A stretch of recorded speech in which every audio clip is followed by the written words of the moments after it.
Assalamualaikum warahmatullahi wabarakatuh. Saya Cantika Nurkori dari kelas Sosiologi B, NIM 11980349. Di sini saya akan menjawab soal ujian tengah semester mata kuliah Sosiologi Budaya yang diampu oleh dosen Dr. Hikmat Jakawirya.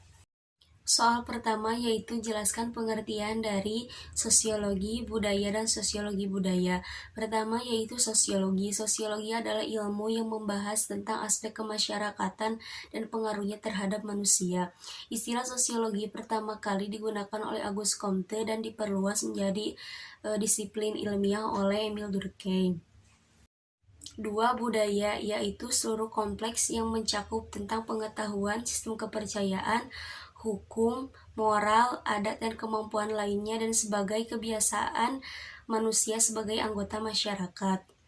Yang ketiga yaitu sosiologi budaya. Sosiologi budaya adalah subdisiplin ilmu sosiologi yang membahas tentang kultur atau budaya masyarakat sebagai objek kajiannya.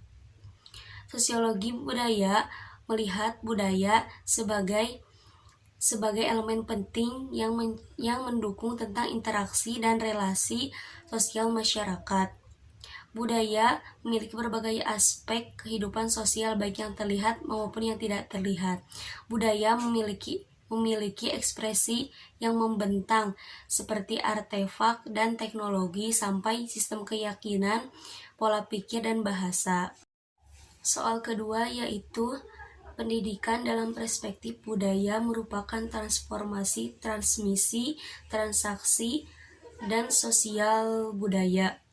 Jelaskan dan berikan contohnya. Yang pertama yaitu transformasi. Transformasi merupakan mengubah rupa atau bentuk, sifat, dan fungsi dan lain sebagainya untuk mengatur atau mengubah struktur dasar menjadi struktur lahir dengan kaidah transformasi. Yang kedua yaitu transmisi. Transmisi merupakan pengiriman atau penerusan pesan dan sebagainya dari seseorang kepada orang lain. Contohnya yaitu seperti warisan budaya dari nenek moyang. Ketiga yaitu transaksi, yaitu merupakan kedua belah pihak yang saling menerima dan memberi, contohnya dalam kegiatan belajar mengajar. Yang terakhir, keempat yaitu sosialisasi budaya, merupakan suatu proses memperkenalkan sistem kepada seseorang dalam proses interaksi yang diatur dengan nilai dan norma, contohnya aturan yang ada di sekolah. Soal ketiga yaitu terdapat teori besar yang digunakan dalam sosiologi budaya, yaitu pertama pendekatan struktur fungsional dan pendekatan kritis. Jelaskan masing-masingnya. Pertama yaitu pendekatan struktur fungsional. Pendekatan ini diinspirasi oleh sosiolog Prancis yaitu Emile Durkheim. Menurut Emile Durkheim, kultur atau kebudayaan yang bersifat material maupun imaterial sama-sama berperan penting dalam menjaga kesolidaritasan dan soliditas kelompok. Kesamaan nilai, keyakinan, ritual, dan sebagainya mengarahkan kelompok sosial yang mempraktikannya untuk mencapai tujuan bersama dan dengan menyandang identitas kolektif yang sama. Menurut Durkheim, ketika individu berperan dalam ritus kultural dan ritual tertentu, artinya individu mengafirmasikan dan mengeksensititaskan budaya tersebut sehingga budaya tersebut semakin kuat dan memperkuat solidaritas kelompok. Kedua yaitu pendekatan kritis. Pendekatan ini terinspirasi dari pemikir sosial yaitu Karl Marx.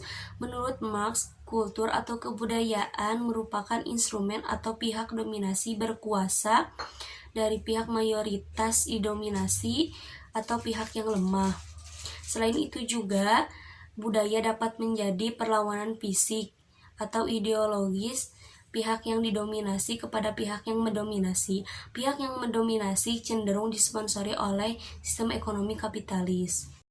Soal keempat yaitu jelaskan tentang norma, nilai, dan kearifan lokal. Yang pertama yaitu nilai.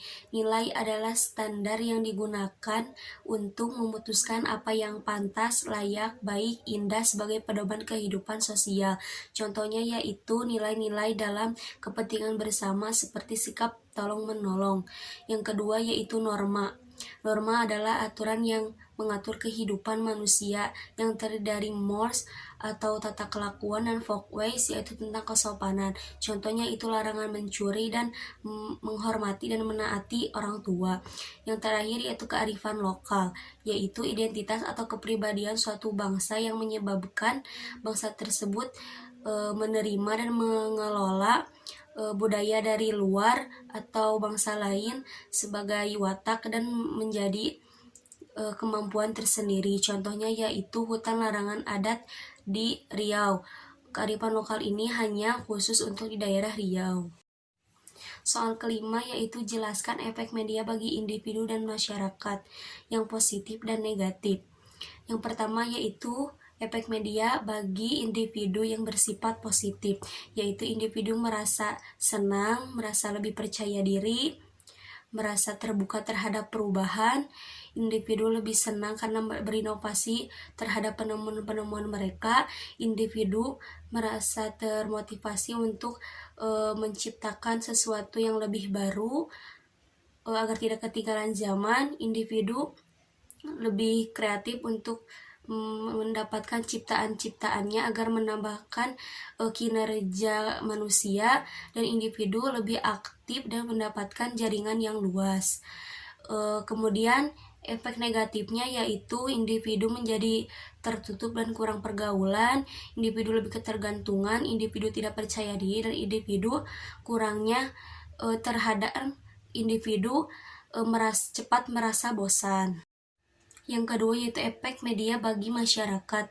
Pertama yang bersifat positif, yaitu kebebasan dan kompetensi individu yang ditingkatkan. Kemajuan berikutnya memperkokoh ekonomi. Tawaran dari media menyajikan berbagai rentan minat dan selera yang luas. Ikatan komunitas yang bertambah luas dan semakin kokoh. Kemudian ada efek negatifnya yaitu munculnya model baru berita. Kedua, tidak adanya gatekeepers dalam menyaring media. Dan yang ketiga yaitu terlalu banyaknya informasi. Soal keenam yaitu Al-Quran Surat Al-Hujurat ayat 13, talaran dan arti atau maksud dari ayat tersebut.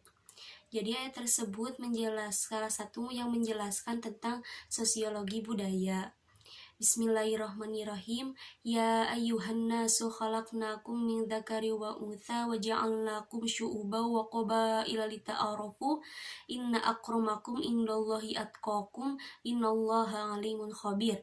Yang artinya, wahai manusia, sungguh kami telah menciptakan kamu dari seorang laki-laki dan seorang perempuan, dan kami menjadikan kamu berbangsa-bangsa dan bersuku-suku agar kamu saling mengenal.